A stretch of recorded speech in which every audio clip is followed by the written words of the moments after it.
So hello friends, स्वागत आप सभी का एक नए वीडियो में। इस बार चैत्र नवरात्रि कब से शुरू हो रही है, अष्टमी तिथि किस दिन होगा और नवमी तिथि कब पड़ेगी, कन्या भोज हम कब करेंगे, हवन कब करना है। बहुत सारे लोगों का कंफ्यूजन होता है कि पहले दिन और आखिरी दिन का व्रत रखे हैं तो कन्या किस दिन खिलाएं, क्योंकि बहुत सारे लोग कन्या भोज कराते हैं, कन्या पूजन करते हैं। तो आइए सारी डिटेल आपको हम बता देते हैं इस वीडियो में, आप अंत तक बने रहिएगा।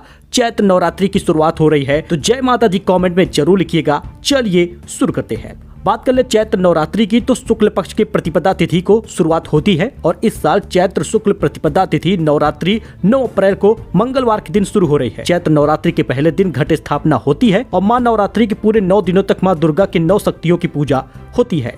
सो आपको बता दें तो चैत्र नवरात्रि के आखिरी 3 दिन पर सप्तमी, अष्टमी और नवमी बेहद खास होती है, क्योंकि अष्टमी नवमी तिथि पर घर घर में कुल देवी की पूजा होती है, हवन होता है, कन्या पूजन होता है, अन्य धार्मिक अनुष्ठान होते हैं और ये चैत्र नवरात्रि का 9 दिन बेहद शुभ संयोग वाला होता है। तो आइए जानते हैं चैत्र नवरात्रि में दुर्गा अष्टमी, महानवमी डेट कब है, शुभ मुहूर्त कब है, महत्व क्या होगा। देखिए बहुत सारे लोग कन्या पूजन करते हैं तो उनको क्या देना चाहिए, उन्हें क्या खिलाना चाहिए, ये भी जानेंगे। तो आपको बता दें चैत्र नवरात्रि में 2024 में अगर आप घट स्थापना करने वाले हैं तो 9 तारीख को करेंगे, यानी 9 अप्रैल मंगलवार को। और आपको बता दें 8 अप्रैल को ग्रहण लग रहा है, लेकिन ये भारत में नहीं दिखेगा, इसलिए सूतक और ग्रहण से कोई भी दिक्कत नहीं है। चैत्र नवरात्रि की शुरुआत 9 अप्रैल से होगी और 17 अप्रैल को समाप्त होगा।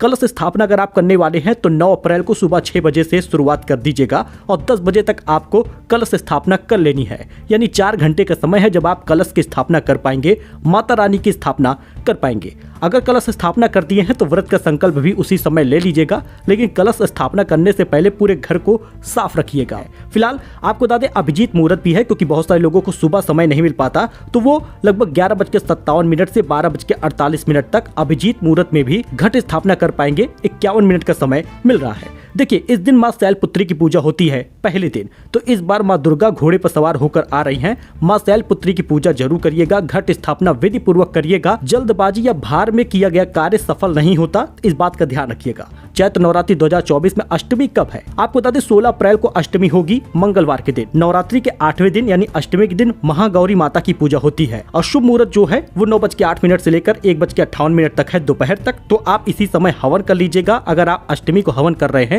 तो अष्टमी को ही कन्या भोज करेंगे, कन्या पूजन करेंगे। अगर आप नवमी को हवन कर रहे हैं तो नवमी को ही कन्या पूजन करेंगे।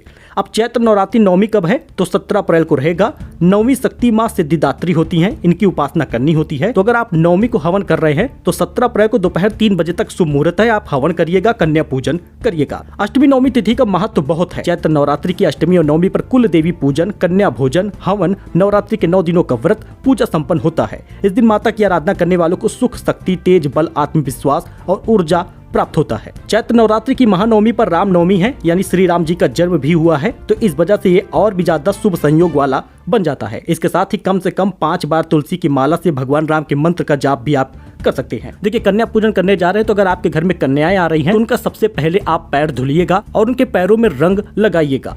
इसके साथ ही आपको कन्या को भोजन जो कराना है वो साफ बर्तन में कराना होगा और इसके साथ ही कन्याओं को आप पूरी, सब्जी और हलवा खिलाइएगा। कई सारे लोग तो चाउमीन वगैरह, नूडल्स वगैरह भी खिलाते हैं, जो कि ऐसा नहीं करना चाहिए। उनके सेहत का भी ध्यान रखना होता है। पूरी सब्जी या चना वगैरह आप खिलाइएगा और साथ ही आपको बता दें कन्या भोजन करने के बाद उनका हाथ पैर धुलाकर उनको दक्षिणा दीजिएगा, उनके फेवरेट सामान दीजिएगा, उनके पसंदीदा चीजें भी आप दे सकते हैं जो कन्याओं को बहुत पसंद आते हैं। फिलहाल आप इन सभी चीजों को मन से करिएगा, धैर्य से करिएगा, भार मत समझिएगा, क्योंकि ये चैत्र नवरात्रि का व्रत जो है बहुत ही महत्वपूर्ण होता है। अष्टमी नवमी मैंने आपको बता दी है, शुभ मुहूर्त बता दिया है, पूजा विधि बहुत ही इंपॉर्टेंट होती है, तो ध्यान पूर्वक करिएगा। बाकी और कोई भी जानकारी चाहिए तो कमेंट करके जानकारी आप प्राप्त कर सकते हैं। साथ ही कई सारे और भी वीडियो बने हुए हैं, आप जाकर उसको देख सकते हैं, जानकारी हासिल कर सकते हैं। फिलहाल के लिए इतना ही, धन्यवाद।